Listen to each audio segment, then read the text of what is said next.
And on this Friday, May 16th, 2025 edition of Newsmakers, President Trump has wrapped up a Mideast tour in the United Arab Emirates with a breakfast for business leaders and a visit to an interfaith place of worship named for the Abraham Accords he negotiated.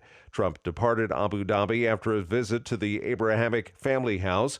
The interfaith complex features a mosque, church, and synagogue. It was built after the United Arab Emirates signed on to the Abraham Accords in 2020 during President Trump's first term. The agreement, which Trump has encouraged other Middle Eastern and North African countries to join, saw the UAE recognize Israel. The U.S. military is going to start screening soldiers for gender dysphoria in their annual physicals.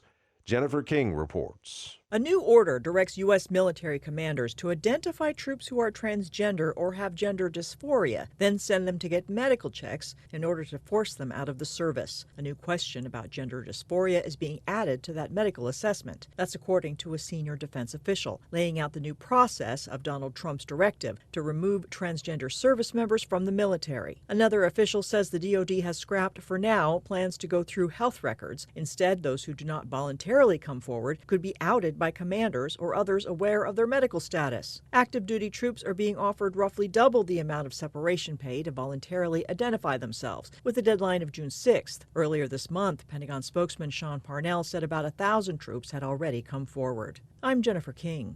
Meanwhile, House Republicans are seeking to make President Trump's trans-military ban permanent. A handful of GOP lawmakers are introducing Congressman Barry Moore's Readiness Over Wokeness Act, which deems any service member with a current diagnosis, history, or symptoms of gender dysphoria unfit for military service.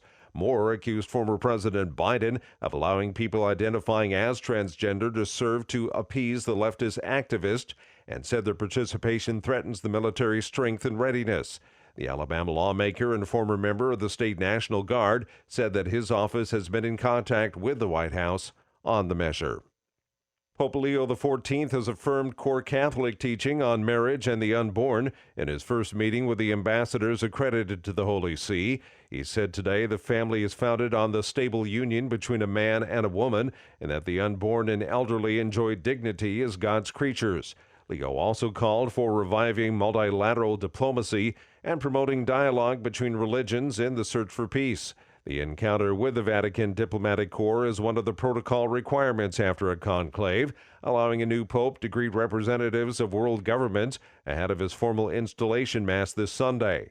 The Holy See is a sovereign state under international law, has diplomatic relations with over 180 countries, and enjoys observer status at the United Nations. In his remarks, he said the search for peace was one of the pillars of the papacy. He insisted that peace isn't just the absence of conflict, but a gift that requires work, from an end to the production of weapons to choosing words carefully, saying for words too, not only weapons can wound and even kill. He said it was up to governments to build peaceful societies, quote, above all, by investing in the family, founded upon the stable union between a man and a woman, adding, in addition, no one is exempted from striving to ensure respect for the dignity of every person, especially the most frail and vulnerable, from the unborn to the elderly, from the sick to the unemployed, citizens and immigrants alike. And that's Newsmakers for this Friday, May 16th, 2025 edition. I'm Keith Black.